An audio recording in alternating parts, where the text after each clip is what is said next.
Well, back at the ranch again this morning. It's almost noon. It's probably about 45 degrees.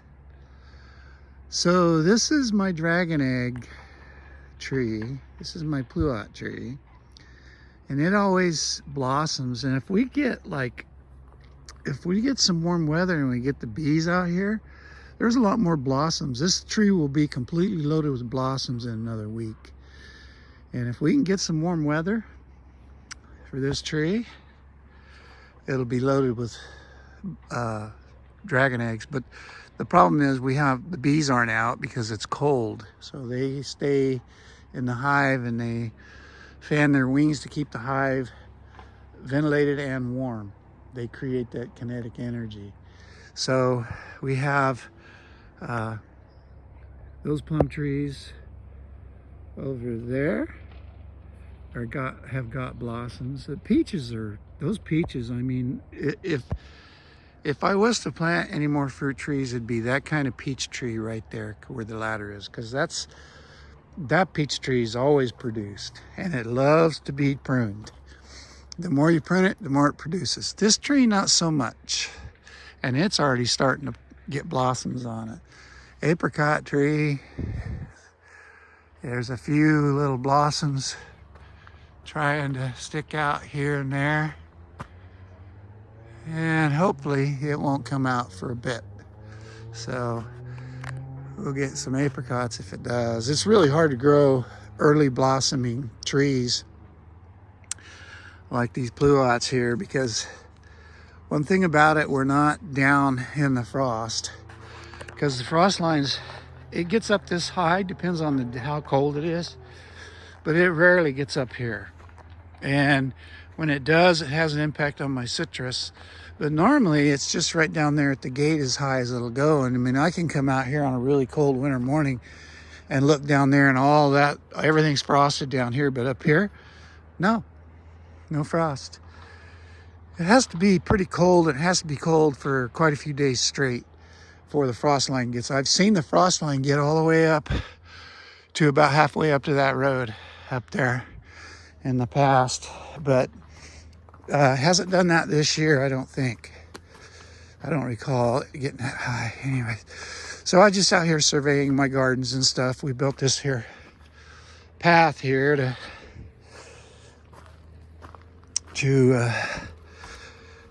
keep from rolling down the hill. All the old folks that come up here, they all end up rolling down there.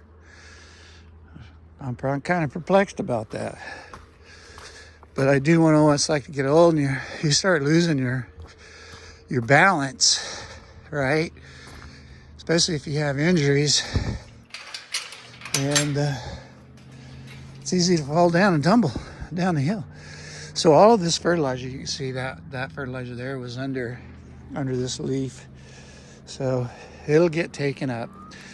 But it all got washed in. And we're going to see all these plants take off.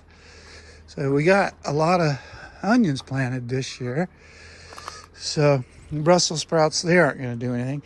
But you can eat the leaves. And these are collards. I think they're collards, yeah. Are they collards or kohlrabi? You know, I don't remember. I wrote it down here.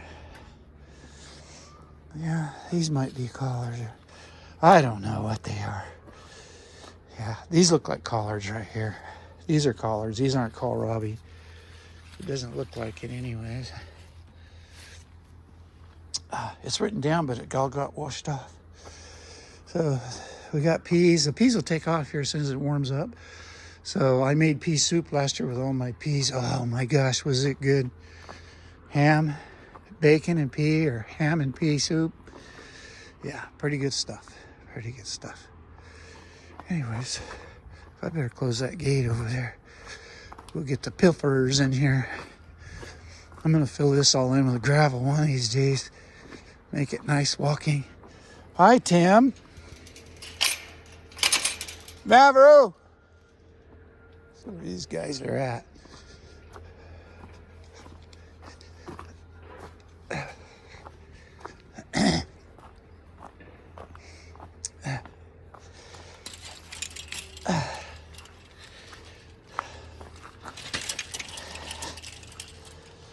Okay. Yeah, look. This thing, I used all this water up. In these last two storms we got, filled her up. That's a lot of inches of rain right there. That's a lot. And I emptied that out when we had that last little mini drought, watering these beds. Now these guys are taking off. This bed right here gets a little bit more sunshine. Oh, I think I can trim. Yeah, it's time to trim these babies back. These are just, I planted these in here just for planting stock for onion sets. Anyways, yeah, it looked like all that fertilizer. That was 15, 15, 15. Look at this pea. Wow, he's looking great. Yeah, some gardens do better than others. Depends on what you grow. Look at, so these guys got fertilized. These guys got fertilized, and look how they're taking off. I mean, it's warming up. It's warming up. They get enough sunshine, they get enough sun on that ground. These are onions, or let's see, leeks. I think this is some kind of it's a salad or something.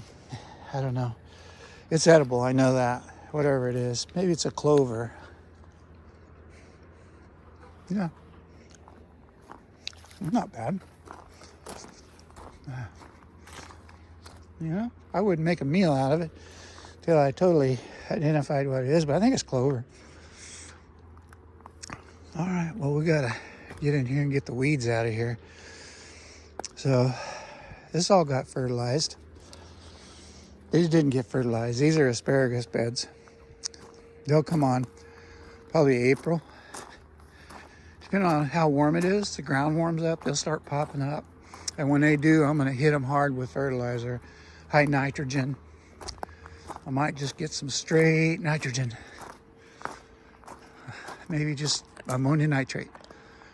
Lay that on them. They're gonna get, these beds are, the garlic and the asparagus and the onions, they're all gonna get fertilized once a week when it warms up. Probably in April. And April, May, and June is when they do the most of their growth. And they're already pretty good size already. I mean, we got them planted in there with the peas. We have a row of garlic right there. Everybody's going to seed. That's what we're after.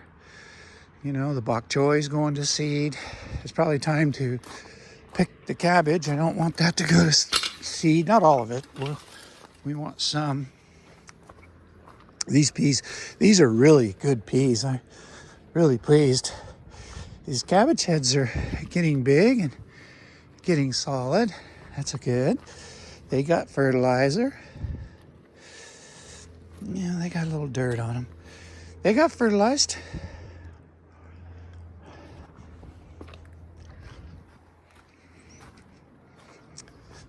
All right. This is that green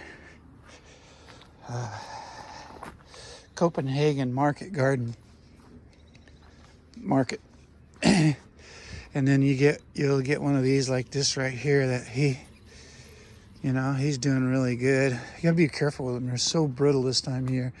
It looks like he actually broke over right there, but he'll be all right.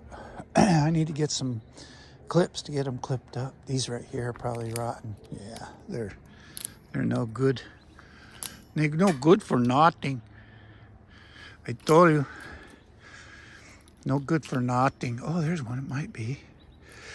Anyways, looking good. Garden's looking good.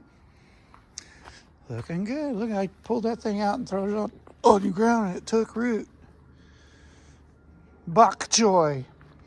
Going to seed. Going to seed. That's lovely. We're after the seed, you guys. You know it's about the seeds, right? Oh yeah, so an update on those folks up there at Redwood Seeds up there in Manton. So I finally got to talk to him, did it through some emails. And they're really good people. I mean, it's a owner-operated seed farm, and they have produce there too. And I'm hoping to go up there this spring and take a run over there and run up there, and of course I'll email them, ask them if I can come first. But so after I was talking with Kaylin, I asked her about where she gets, if she all her seeds come from her farm there. And she said about 75% of her seeds come from the farm. But what I've noticed is when you buy seeds and they're not from their farm, and like she was telling me, a lot of them come from Southern Oregon. So it gets pretty hot up there in the southern part of Oregon, so the climate's going to be kind of the same. Now, so that's going to be that. So when you buy seeds from Redwood Seeds, if you don't want seeds from Southern Oregon, well, I don't buy them, but the packages that I've seen always says where they come and what farm they come from. So that's a big plus. That's a good thing. So, well, I'm going to trim these onions off. I'm not going to try to recover any of those because I got plenty. And we're going to go from there. I'm working my windmill out there is coming together good. I had to turn that shaft down. I didn't want to spend the money for a hardened machine shaft, right, for that, because it's not going to be under any stress. It's not like it's a crusher or something like that that's going to put a lot of stress on it. So that shaft that I'm installing is going to be fine. It's a first time building one of those, so it's a prototype. And yeah, look at there, that screen just kind of, it's like a comb. I'm combing the hair. Oops, got the wire that time. Kind of hard on my snippers.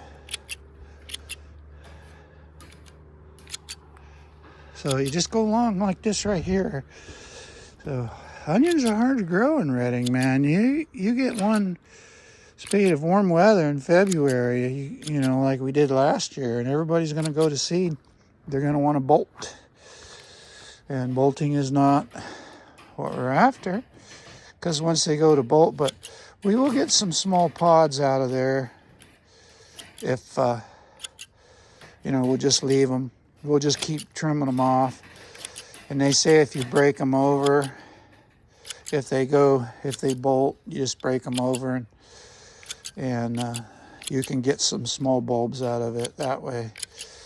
But I'm interested in growing onions,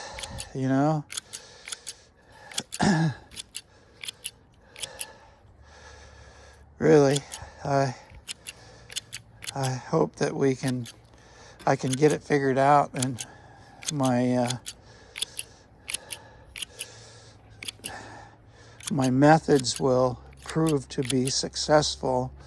It's really hard to say. Onions are hard to grow. I didn't have good luck with my potatoes last year because the deer, potatoes are a nightshade. And I didn't think deer ate nightshades, but I can tell you right now, they'll pretty much eat anything. They're not, when the winter's coming and they need to put on the fat, I don't think they're going to turn their nose up at too many things unless it's really poisonous. But they can eat just about anything. I don't think they won't eat poison oak. Goats will, if you want to clear out a thing. That's what I ought to probably do, is get a hold of a guy that's got goats and throw up a fence around here, just temporary. Get the goats in here to eat everything, eat everything back.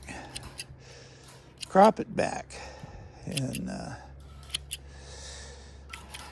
oops, Keep pinching that. Watch out.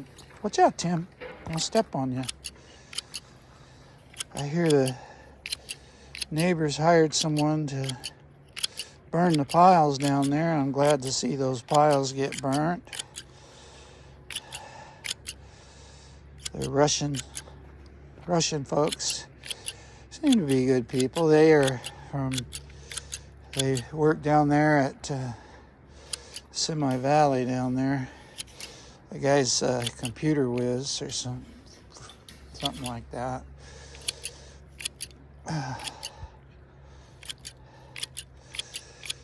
Okay, I think that's about it right there.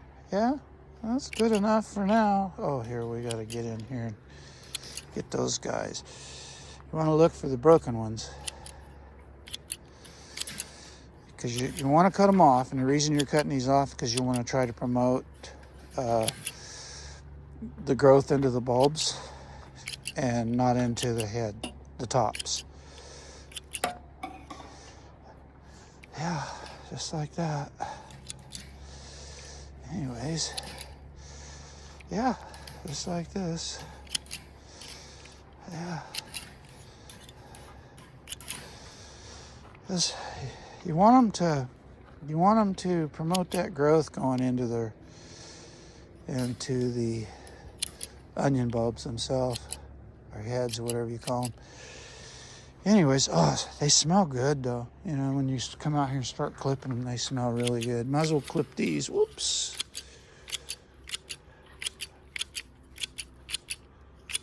See what happens here. These aren't growing very well because they don't get no sun. These right here. I don't care. Don't.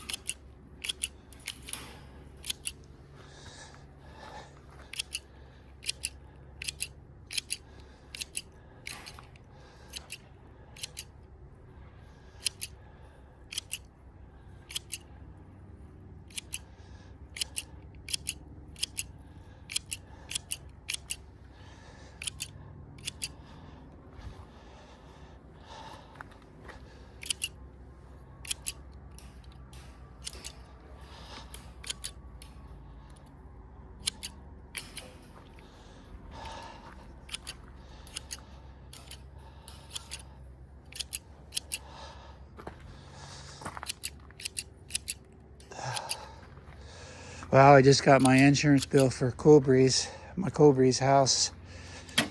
For my insurance proposal, it's $1,700 for coverage on that place. Well, listen, you guys, if you're gonna make compost, the best thing you can do is throw your oranges or any of your citrus. That's the pulp from the oranges the lemons that I masticated the other day. So this is the best thing for your compost pile. This live stuff in here. Those plants. Now we're going to plant potatoes in here. I'm sure they're going to love it. We're going to plant potatoes. You don't have to spend a lot of time trying to figure out, like this garden here are these outer beds, and those beds over there get a lot more sun than these beds over here.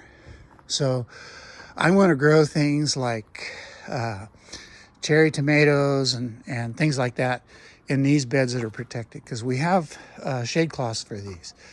So whatever we grow in here come spring, why, this is going to be a bed that gets a lot of sun. And whatever we grow here is I'm gonna grow some different things this year. Not so many greens, because two people can only eat so many greens. And a lot of people, I didn't finish. A lot of people won't they won't eat. They'd rather buy their greens at the store, which is crazy, because we don't spray any of our greens with bug killer. I mean, You know, you really don't want to. Oh, that's garlic. I cut the tops off garlic.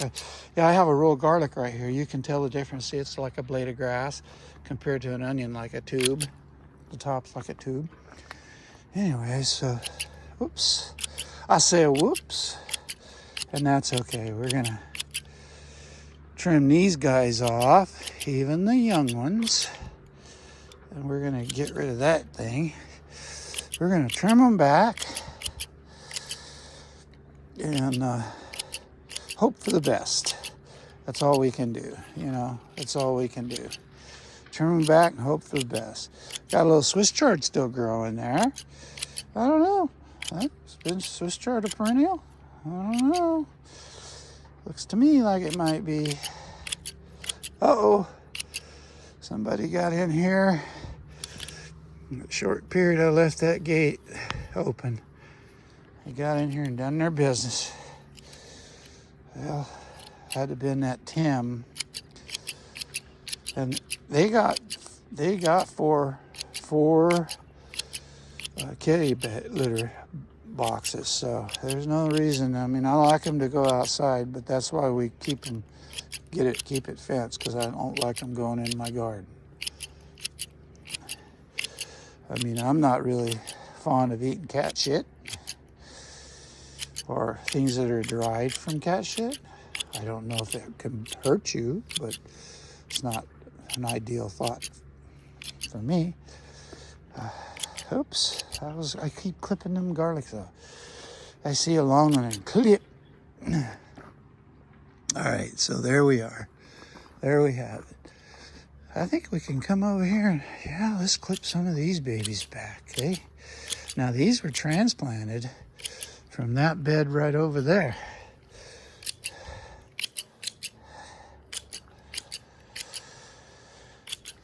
Yeah.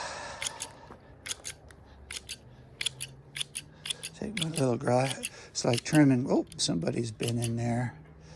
Right there. There ain't no cats in here, is there? No. Boy, they don't waste no time when a guy turns his back.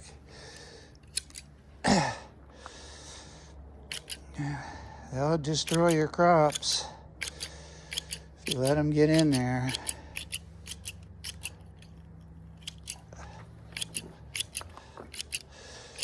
These beds might be taken up with onions for a while. I might harvest immature juvenile onions. Anyway, so not to make this video too long, but we are going to put it on YouTube and see what happens. They wanted me to make shorties, but I tried to make shorties, but I can't. They only give me 15 seconds. I can't make a shorty. I tried. I couldn't do it.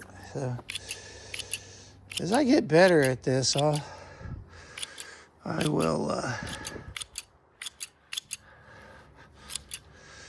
you know, we want these guys to put on bulbs. Sounds like a backhoe down there.